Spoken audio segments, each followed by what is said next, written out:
कार्यकर्ता सम्मेलन है। एक विशेष उद्देश्य के तहत ये कार्यकर्ता सम्मेलन बुलाया गया है। जैसा कि मीडिया के बंधु जानते हैं कि अगले कुछ ही दिनों में पूरे देश में लोकसभा का चुनाव होगा। इलेक्शन कमीशन चुनाव अनाउंस करने वाला है। तो ऐसे में बहुजन समाज पार्टी भी हमारी लीडर माननीय बहन जी ने 9 तारीख में ट्वीट करके पुनः इस बात के लिए पूरे देशवासियों को बताया है कि बहुजन समाज पार्टी अकेले अपने दम पर चुनाव लड़ेगी।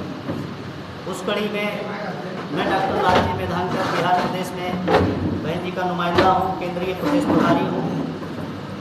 तो बहन जी के निर्देश के अनुसार बिहार प्रदेश की सभी 40 लोकसभा सीट पर बड़ी अच्छी तैयारी के साथ बहुजन समाज पार्टी अकेले अपने दम पर चुनाव लड़ेगी।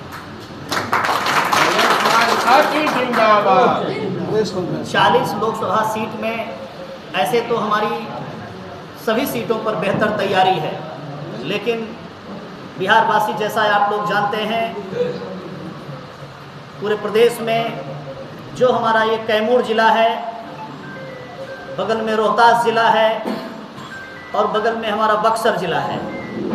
ये तीनों जिले में बहुजन समाज पार्टी बहुत ताकतवर है और ख़ासकर कैमूर जिले में बहुजन समाज पार्टी अभी लॉकडाउन के दौरान 2020 में जो विधानसभा का चुनाव हुआ था, वोट ऑफ परसेंटेज के हिसाब से जो बहुजन समाज पार्टी को वोट प्राप्त हुए, उस हिसाब से एमएलए तो हमारा एक जीता चैनपुर विधानसभा क्षेत्र से और दूसरा एमएलए हमारा रामगढ़ से मात्र 149 वोटों से हरवा दिया गया। गिनती करके दोबारा प्रशासन ने हेरा फेरी करके हरवा दिया गया। ये रिजल्ट आया कैमूर जिले में, लेकिन ऑल ओवर अगर वोट ऑफ परसेंटेज को देखें और जितना वोट हमें मिला है 2020 के चुनाव में बहुजन समाज पार्टी कैमूर जिले में 1 नंबर पर है, पहले स्थान पर है। दूसरे स्थान पर बीजेपी का गठबंधन था और तीसरे स्थान पे आरजेडी का गठबंधन था, जिसको महागठबंधन कहते थे। तो ऐसे में बहुजन समाज पार्टी 1 नंबर पर है कैमूर जिले में। हमारी जो दूसरा जो हमारा जिला है बगल में रोहतास जिला है, 3 विधानसभा क्षेत्र उसकी करगहर, सासाराम और चेनारी, और 3 विधानसभा क्षेत्र कैमूर जिले का चैनपुर, भभुआ और मोहनिया। ये 6 विधानसभा को मिला करके सासाराम लोकसभा क्षेत्र का निर्माण है। सासाराम लोकसभा क्षेत्र ये ऐतिहासिक धरती है, ये आरक्षित सीट है, रिजर्व सीट है और इन सीट पर बहुजन समाज पार्टी का वर्चस्व है। तो ऐसे में हम लड़ेंगे तो 40 की 40 लोकसभा सीट पर, लेकिन मैं मीडिया बंधुओं को बताना चाहता हूं कि उन 40 में भी हमारी सासाराम लोकसभा की सीट वो 1 नंबर की सीट है बहुजन समाज पार्टी के हिसाब से। क्या मुद्दा रहेगा आपका इस चुनाव? आज 1 नंबर की सीट पर बहुजन समाज पार्टी की राष्ट्रीय अध्यक्ष, उत्तर प्रदेश में 4 बार रही मुख्यमंत्री, सामाजिक परिवर्तन की महानायिका परम आदरणीय बहन कुमारी मायावती जी के यहाँ हमारे बीच में से एक नौजवान युवा संतोष कुमार जी ने चुनाव लड़ने के लिए आवेदन दिया था। माननीय बहन जी ने हम लोगों को निर्देश दिया, आप जांच परख कीजिए, इनकी रिपोर्ट बनाइए, देखिए ये कितनी ताकत से चुनाव लड़ पाएंगे और बहुजन समाज पार्टी को जीत सुनिश्चित करा पाएंगे या नहीं। इन्होंने 18 जनवरी को बहन जी के सम्मुख अपना आवेदन दिया था। 18 जनवरी के बाद से लेकर के हम इनको जांच रहे थे, परख रहे थे, क्षेत्र में इनके कार्यक्रम भी लगवा रहे थे। पिछले 27 फरवरी को इन्होंने एक भव्य कार्यक्रम भभुआ में किया था। उस दिन बारिश भी हो गई, कार्यक्रम ऐतिहासिक रहा। हमारी माताएं बहनें, तमाम हमारे जन समर्थन के लोग बारिश में भीग भीग करके हमारी बात को वो लोग सुनते रहे। हमारे कार्यकर्ता, हमारे पदाधिकारी कैमूर जिले के बड़ी शिद्दत के साथ, बड़ी मेहनत के साथ, समर्पण के साथ बहुजन समाज पार्टी को बरसों से सींचने में लगे हुए हैं। तमाम त्याग और समर्पण के साथ बीएसपी को आज हमारे कार्यकर्ताओं ने इस स्थिति में पहुंचाया है कि 2024 में सासाराम पार्लियामेंट बहुजन समाज पार्टी पूरी तरह से जीतने के लिए प्रतिबद्ध है और जीतने की तैयारी बहुजन समाज पार्टी की हुई है। तो ऐसे में हमें निर्देश प्राप्त हुआ माननीय बहन जी की ओर से कि सासाराम लोकसभा सीट पर युवा साथी संतोष कुमार, जिन्होंने चुनाव लड़ने के लिए सासाराम लोकसभा सीट से अपना आवेदन दिया था, उनका आवेदन स्वीकृत हो गया है। कल हमें माननीय बहन जी ने निर्देश दिया कि इनको और देरी ना करते हुए आप तुरंत पहुंचिए और जाकर के वहां पर इनको लोकसभा के कैंडिडेट के रूप में, जिसको बहुजन समाज पार्टी लोकसभा प्रभारी का पद देती है, तो आज मैं इस सभा के मध्य में हमारे प्रदेश के अध्यक्ष शंकर महतो हैं, प्रदेश के महासचिव अरुण कुमार जी हैं, प्रदेश के महासचिव विकास पटेल हैं, विशंबर नाथ यादव हैं, संतोष कुमार बिंद हैं, चंचल मिश्रा हैं, सरवर अली खान हैं। हमारी स्टेट की टीम और जिले की समस्त टीम यहाँ पर उपस्थित है।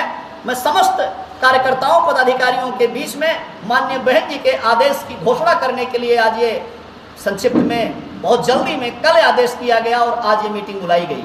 तो मैं आज माननीय बहन जी की ओर से मीडिया बंधुओं को ये घोषित करता हूँ कि संतोष कुमार जी सासाराम लोकसभा के प्रभारी बनाए जाते हैं। ये संभावित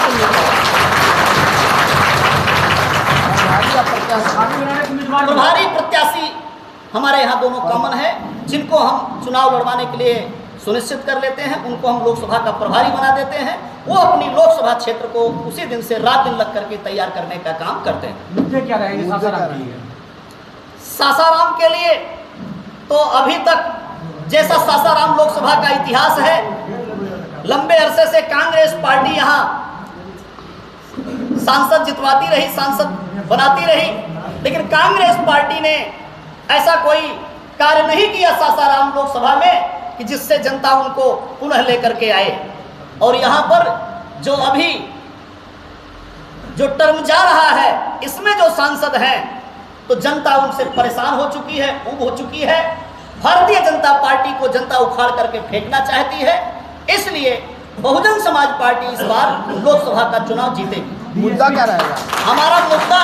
हमारा मुद्दा बहुजन समाज पार्टी कोई मैनिफेस्टो नहीं प्रेषित करती है, कोई मैनिफेस्टो नहीं देती है।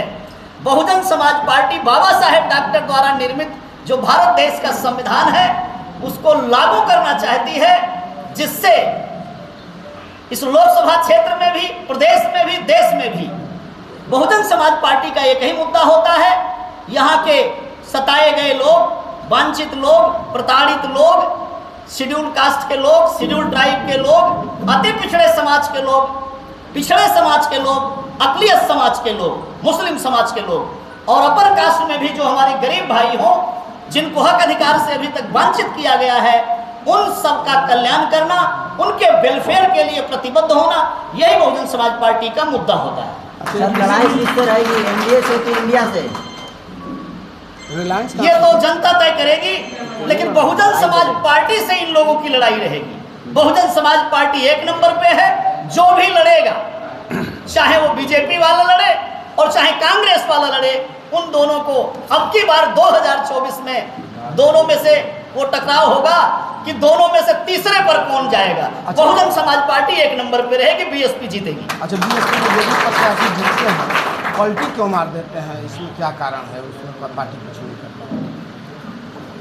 बहुजन समाज पार्टी जिस दिन ऐसी स्थिति में पहुंच जाएगी, जब ताकतवर हो जाएगी, जब खाली 1 या 2 एमएलए नहीं जीतेंगे, बीएसपी के 10 एमएलए, 20 एमएलए, 50 एमएलए जीतेंगे, तो ये लोग फिर ऐसी जरूरत नहीं करेंगे। खैर, लोकतंत्र में थोड़ा तो ईमान बचा के रखना चाहिए। यहाँ पर बहुजन समाज पार्टी को खरीदने का काम लालू प्रसाद यादव जी ने भी किया था हमारे एमएलए को, और 1 एमएलए बीएसपी का जीता, उसको सारा मर्यादा ताक पे रख करके श्री नीतीश कुमार जी ने बड़ा सौदा दे करके, मंत्रालय दे करके हमारे एमएलए को खरीदने का काम किया है। इन लोगों को संविधान की गरिमा को ध्यान में रख करके, राजनीति में डेमोक्रेसी की गरिमा को ध्यान में रख करके इनको इस प्रकार का सौदेबाजी नहीं करना चाहिए। हमारे एमएलए लोगों की बोली नहीं लगानी चाहिए। खैर, जितनी बार इस प्रकार की घटनाएं घटती हैं, कैमूर में हमारा जो वोटर है, हमारी जो जनता है, वो ठोक करके जवाब देती है और पुनः बहुजन समाज पार्टी को जितवाने का काम है।